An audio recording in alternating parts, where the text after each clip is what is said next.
दोस्तों, डायमंड एक खूबसूरत और कीमती मेटल है। इसके इस्तेमाल के बारे में तारीखी तौर पर बहुत दिलचस्प हकायक सामने आते हैं। आज हीरे इटर्नल लव, दौलत और लग्जरी की एक अलामत समझे जाते हैं। पुराने वक्तों में इन्हें शफायाब करने की खसूसियात का हामिल समझा जाता था और ये ख्याल किया जाता था कि हीरों का इस्तेमाल दुश्मनों से महफूज रखता है, बुराइयों से दूर रखता है और यहाँ तक के डरावने ख्वाबों के खिलाफ तहफ़्फ़ुज़ फराहम करता है। इंडिया में हीरों का ताल्लुक वैदिक से बताया जाता है, जो कि एंशिएंट मेडिकेशन फील्ड समझी जाती है, और बाद में हीरों का ताल्लुक हिंदू देवताओं से जोड़कर बताया जाता था। लेकिन शायद हीरों के बारे में सबसे ज्यादा दिलचस्प बात एंशिएंट ग्रीक पोइट्स की थी, जिनके लिए हीरे देवताओं के आंसू थे या गिरे हुए सितारों के टुकड़े, जबकि डायमंड्स के बारे में साइंटिफिक फैक्ट्स के मुताबिक डायमंड उस एलिमेंट से बने हैं जो खुद जिंदगी की बुनियाद है, यानी कार्बन। डायमंड्स गैर मामूली तौर पर इंतहाई सख्त होते हैं। वो दोबारा उसी प्रेशर से गुजर सकते हैं जिससे वो अपने वजूद में आने के अमल के दौरान रह चुके होते हैं। ताहम फिर भी गर्मी और ऑक्सीजन का सही इम्तजाज मिलने से हीरे दोबारा कार्बन डाइऑक्साइड की लहर की सूरत इख्तियार करके गायब हो जाएंगे। ज्यादातर हीरे जमीन के नीचे तकरीबन 150 किलोमीटर की गहराई में बनते हैं और ये कुदरती तौर पर जमीन पर कुछ जगहों पर ही बनते हैं। ऐसे ही एक इलाके के बारे में हम आज की वीडियो में बात करेंगे जहाँ कुदरती तौर पर हीरों का बहुत बड़ा जखीरा पाया जाता है। जानते हैं इन लोगों के लिए डायमंड्स का इतनी मिकदार में मौजूद होना ब्लेसिंग है या कर्स। ब्राजील का इलाका रूजवेल्ट इंडिजिनस ट्राइब्स की महफूज पनाहगाह है। इस पनाहगाह में सांता लार्गा ट्राइब वाक़या है। सांता लार्गा के इलाके में मुमकिन तौर पर दुनिया के सबसे ज्यादा हीरे मौजूद हैं और यही वजह है कि यहाँ के कदीम बाशिंदों के रिवायती रहन सहन को खतरा लाहक है। ये सरजमीन अपने अंदर बेहद माली कदर का खजाना छुपाए हुए है, जो माइनिंग ट्रेडर्स की तवज्जो का मरकज भी बनी हुई है। यहाँ ट्रेडर्स रबड़,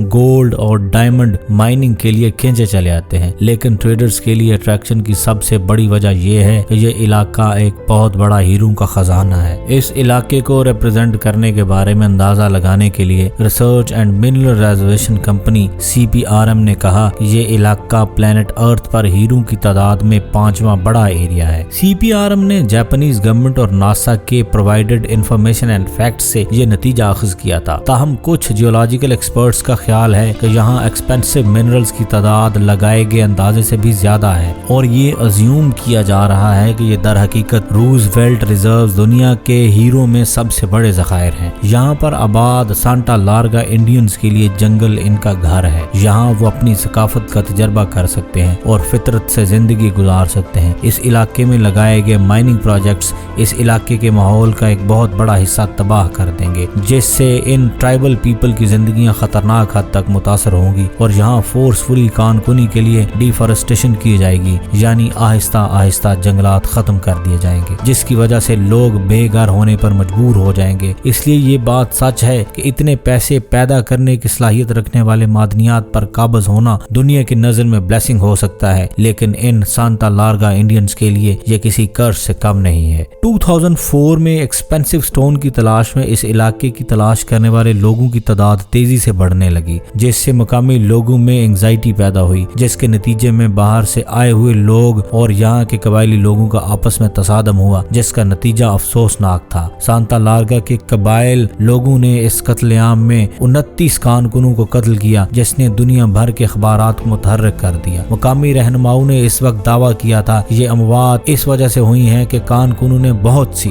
वार्निंग्स के बाद भी इस इलाके को नहीं छोड़ा। ब्राजील के कानून के तहत इस इलाके में किसी किस्म की कानकुनी ममनू है, लेकिन इसके बावजूद 1999 से इस इलाके से हीरे निकाले जा रहे हैं। सांता लार्गा के साथ ही वाकया ग्रोटो दो सीगो कानकुनी के बायस जंगल से महरूम हो गया। कदीम बाशिंदों के हक में आवाज उठाने वाले कारकुनान ने वार्न किया है कि सांता लार्गो में जंगलात की कटाई ग्रोटो दो सीगो से कहीं ज्यादा हो गई है। एक अंदाजे के मुताबिक सालाना 3 करोड़ 14 लाख डॉलर मालियत के हीरे निकाले जाते हैं और ये सब गैर कानूनी तौर पर किया जा रहा है। ब्राजील के जियोलॉजिकल एक्सपर्ट्स का कहना है कि ब्राजील के जियोलॉजिकल सर्वे के मुताबिक इस इलाके से सालाना 10 लाख कैरेट के हीरे निकाले जा सकते हैं, जिनकी मालियत 20 करोड़ डॉलर से ज्यादा है। हीरों का एक जखीरा सांता लार्गा के लाइस नामी इलाके में है। यहाँ पर कानकुनी करने वाली कंपनी की रिपोर्ट के मुताबिक इस इलाके में लाइस राइस जैसे 14 इलाके हैं जहां वो पत्थर पाए जाते हैं जिनमें हीरे होते हैं। अगर ये एस्टिमेशन दुरुस्त है तो रूजवेल्ट रिजर्व्स वाकई हीरों का सबसे बड़ा जखीरा है। सांता लार्गा इंडियंस का कहना है कि अगर इनसे पूछा जाए तो वो अपने इलाके में इलीगल माइनिंग कभी होने ही ना दे। इलाके के एक रहनुमा ने कहा, मसला ये है कि हुकूमत हमारा साथ नहीं देती और हमारी कई अशद जरूरियात को पूरा नहीं किया जाता। हमारे पास अद्वियात नहीं है और ना ही ट्रांसपोर्ट है और ना ही हमारे लिए कोई मौके फराहम किए जाते हैं। गैर कानूनी कानकुनी करने वालों ने इलाके के लोगों को चंद सहूलियात दी हैं ताकि इनका एतमाद हासिल किया जा सके